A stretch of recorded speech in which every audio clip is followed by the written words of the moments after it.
Perubahan iklim adalah berubahnya kondisi fisik atmosfer bumi, antara lain suhu dan distribusi curah hujan yang membawa dampak luas terhadap kehidupan manusia. Perubahan fisik ini tidak hanya terjadi dalam waktu sesaat, tetapi dalam kurun waktu yang panjang. Perubahan iklim terjadi karena adanya peningkatan konsentrasi gas karbon dioksida dan gas-gas lainnya di atmosfer yang menyebabkan efek gas rumah kaca.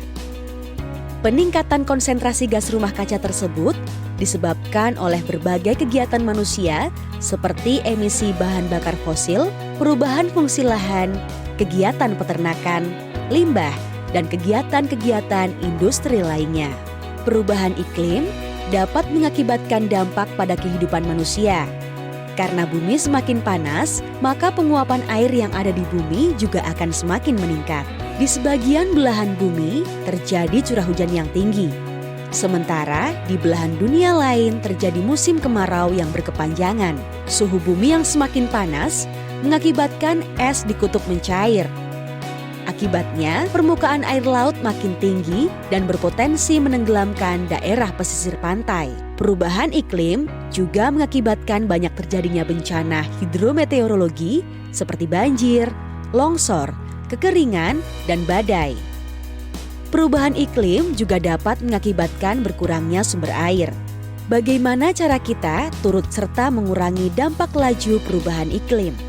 Kita bisa melakukan tindakan pencegahan dari diri sendiri. Kita bisa mengurangi penggunaan kendaraan bermotor pribadi menjadi kendaraan umum, bersepeda, atau jalan kaki. Kita juga bisa mengurangi sampah plastik dan membakar sampah.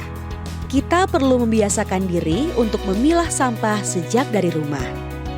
Kita juga bisa menghemat listrik di rumah dan mengurangi penggunaan semprotan aerosol. Mulailah menanam pohon di sekitar rumah, karena keberadaan pepohonan dapat mengurangi panas di lingkungan sekitar. Melakukan penanaman dan menjaga kelestarian hutan bisa meningkatkan kualitas udara yang kita hirup.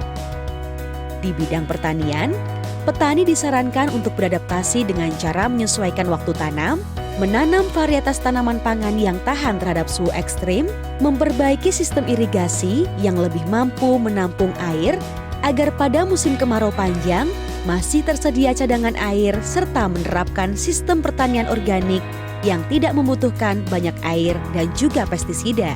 Hal-hal yang kita lakukan dalam upaya mencegah dampak perubahan iklim akan berdampak besar jika kita terus melakukannya secara bersama-sama.